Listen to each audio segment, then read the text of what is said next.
Olá, meus amigos, sejam todos bem-vindos. Para vocês que não me conhecem, meu nome é Jefferson Arruda e este é o canal Juízo Econômico.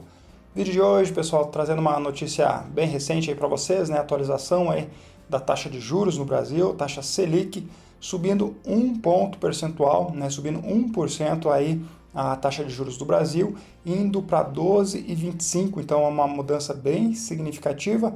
Eu quero comentar um pouquinho com você sobre isso, sobre o que impacta a minha percepção sobre esse acontecimento e de que maneira que a gente pode se preparar aí para os próximos dias, próximas semanas e próximos meses aí para você conseguir alocar os seus investimentos, entender um pouquinho como funciona o mercado e tomar as melhores decisões. Espero que esse vídeo possa te ajudar aí de alguma forma. Se você gostar desse conteúdo, não se esqueça de deixar um like, isso ajuda bastante o canal. Também um comentário, compartilhar, ativar as notificações aí, porque eu tenho certeza que o YouTube vai avisar você quando tiver vídeo novo aqui. Então bora lá pro vídeo, pessoal.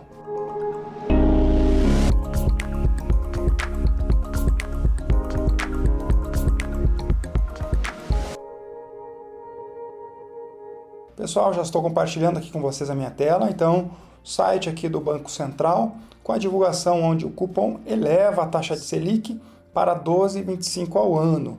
Né? E o que significa isso, pessoal? Então, dando uma olhadinha aqui na motivação que o Banco Central tomou essa decisão aí, teve bastante questão relacionada à inflação, tá? Então a gente entende que a inflação tem subido, né, no Brasil e o Banco Central ele tem uma função de tentar equilibrar essas contas. Então o governo, de certa forma, tem também essa questão de tentar equilibrar as contas, mas se o governo não consegue, através de redução de estímulos, o Banco Central tenta intervir aí para fazer esse acréscimo de juros, para deixar o dinheiro um pouco mais caro, digamos assim, e aí evitar um pouco da circulação desse dinheiro, fazendo com que a inflação ela reduza um pouco, tá? Então é um pouquinho disso que está descrito aqui. Eu acredito que foi bem positivo, tá? No meu ponto de vista, pelo que eu acompanho também junto com outros analistas, a expectativa era de 0,75 a 1%, então nas últimas semanas ficou mais evidente 1% de aumento, mas ainda era incerto, e aqui saiu 1%, bem interessante, pessoal, o consenso, né? Então todo o comitê do conselho do cupom votou nesse 1%, o que significa que eles estão bem alinhados, tá? E por que eu comento isso, pessoal? A gente está tendo uma transição agora, né? Então está saindo o Campos Neto para a entrada do Galípolo. Então o Gabriel Galípolo vai entrar agora nessa nova presidência e ele é o indicado do Lula. Então foi muito importante essa assimetria de todos os participantes do comitê votarem em 1%, porque a gente entende que isso é positivo, que tanto a comissão antiga quanto ao pessoal novo que está chegando para trabalhar no comitê, né, tanto o presidente, o Gabriel Galípolo, junto com os demais integrantes, a gente vê que eles participam da mesma visão, né? Então eles querem trazer a inflação para baixo, eles querem trazer a meta fiscal para dentro do Brasil, né, fazer com que a economia gire a passos positivos, né, de maneira bem eficiente, de maneira bem eficaz. Então achei bem interessante porque foi uma decisão conjunta, tá? Eu fiquei meio assim, né, será que o indicado do Lula votaria talvez por uma taxa de 0,75 ou outras pessoas, né? Houvesse aí uma divergência de vieses aí dentro dessa decisão, mas foi unânime, então o que me surpreendeu positivamente, tá? Então isso é bem interessante. Aqui, pessoal, é divulgado aqui algumas notas, né, pelo comitê indicando a dificuldade do cenário atual, tanto no mercado quanto no mercado externo, também a questão do câmbio, que ele aumentou bastante, então isso de certa forma acaba impactando, né, na economia do Brasil, principalmente pelas importações que acabam ficando mais caras, e aí é natural que o preço dos produtos sejam elevados, então de certa forma é importante levar em conta diversos fatores, né? Também lá a gente tem essa questão, a princípio a gente está tendo um pouso suave, que a gente chama lá, mas ainda assim tem essa questão de inflação que está ainda em sobrevoo lá nos Estados Unidos, então a gente está de olho lá porque impacta aqui também. Da mesma forma aqui, a gente teve as questões de inflação que pesaram bastante nas últimas decisões, a gente vê que a economia do Brasil está bem aquecida, então tem muita gente trabalhando, muita gente com dinheiro, muita economia girando e fazendo com que a inflação ela cresça. Então isso chamou bastante atenção do comitê, que optou por fazer essa elevação da taxa de juros a fim de conter um pouco a inflação. Aqui eles colocaram, pessoal, uma tabela da taxa de juros, né? Então a visão para 2024 de 4,9%, para 2025 de 4,5% e para 2026 de 4%. Lembrando, pessoal, que a meta do Brasil, a meta dos juros no Brasil é 3%. E aí você tem uma margem até 4,5%, né, e até 1,5% para baixo, seria a margem que você pode trabalhar aí para ter uma economia saudável. O Brasil hoje ele está acima dessa banda, então ele está excedendo aí essa margem, o que fica bem perigoso, né? Então a gente acaba brincando com essa inflação que daqui a pouco ela vai chegar no bolso do consumidor e isso vai ser bem prejudicial para a economia como um todo, tá? Então isso foi destacado, também o câmbio fazendo lá quase R$6, o que é bem importante porque de certa forma impacta, né, o comércio, impacta nas importações, impacta no funcionamento do consumo, de maneira geral nas indústrias, produtos, tudo fica mais caro. Então é bem importante eles colocarem esses pontos aqui como fatores decisivos, tá? E aqui embaixo, pessoal, então tem, né, todo o pessoal que votou, né, tanto a comissão antiga quanto o comitê novo, todos votaram pelo aumento aí de 1%, o que foi uma taxa unânime, né? Então ficou bem interessante e eu acredito que foi uma decisão bem positiva e saudável, né? Então acredito, pessoal, que os próximos passos aqui a gente tem que começar a olhar um pouquinho para o mercado, entender um pouquinho esse movimento, projetar o futuro.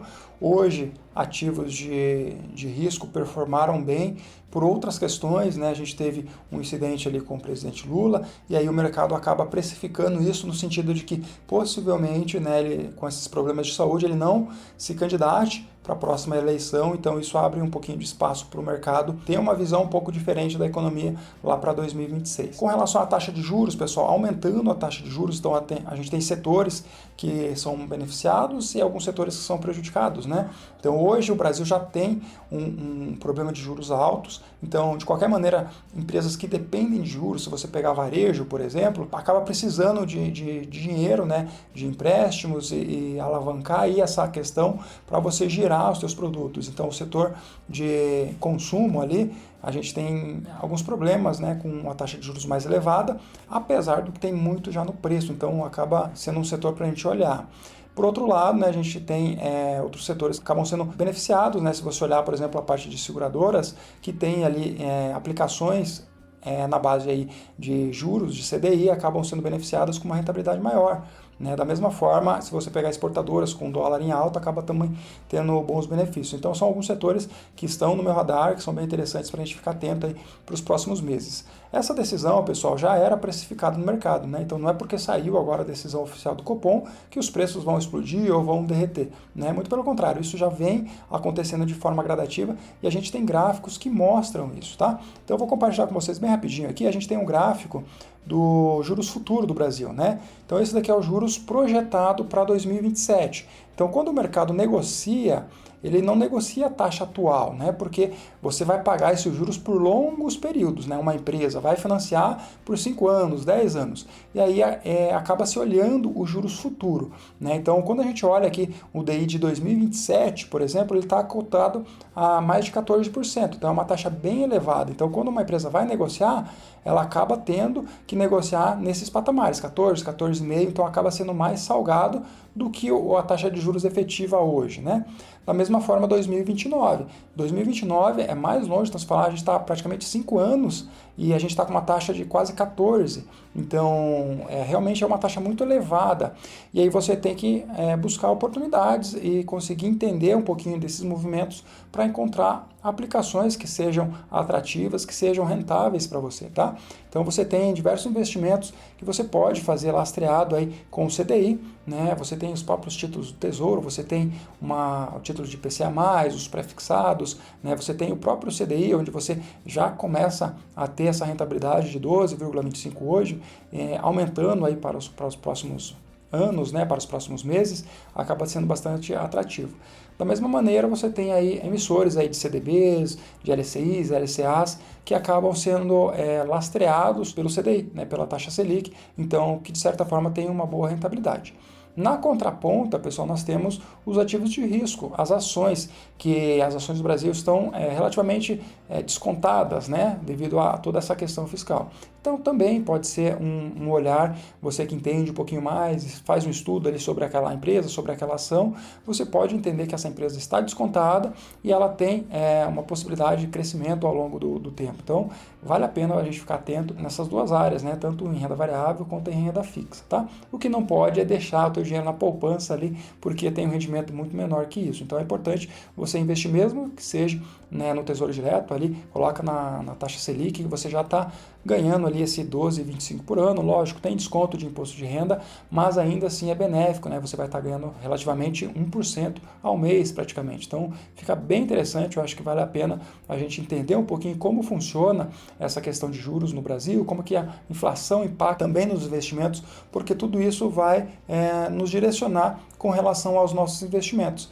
né? Então, quando eu vou fazer uma aplicação, eu não olho só para o estado atual, né? Eu olho para o futuro, eu vejo daqui 3 anos, 5 anos, qual que é a perspectiva do mercado, se esse setor que eu estou escolhendo, realmente ele está numa visão positiva ou é uma visão um pouco mais negativa, ou se é conservador, né? Você tem setores que são menos impactados, né? Se a gente pegar o setor de saneamento, de energia, acaba sendo menos impactado por isso, até de certa forma positivo. Então, não tem uma volatilidade tão grande e você acaba tendo aí dividendos, você acaba tendo um viés um pouquinho de melhoras atuando aí nesses setores, tá? Espero que vocês tenham gostado desse vídeo, pessoal. Não se esqueça de deixar aquele comentário, curtir, se inscrever se você não for inscrito. Esse vídeo aqui eu trago para as pessoas que me acompanham nessa parte de investimento. Então, compartilhem com amigos, familiares. Tenho certeza que de alguma forma isso pode te ajudar. Beleza, pessoal? Muito obrigado e até a próxima.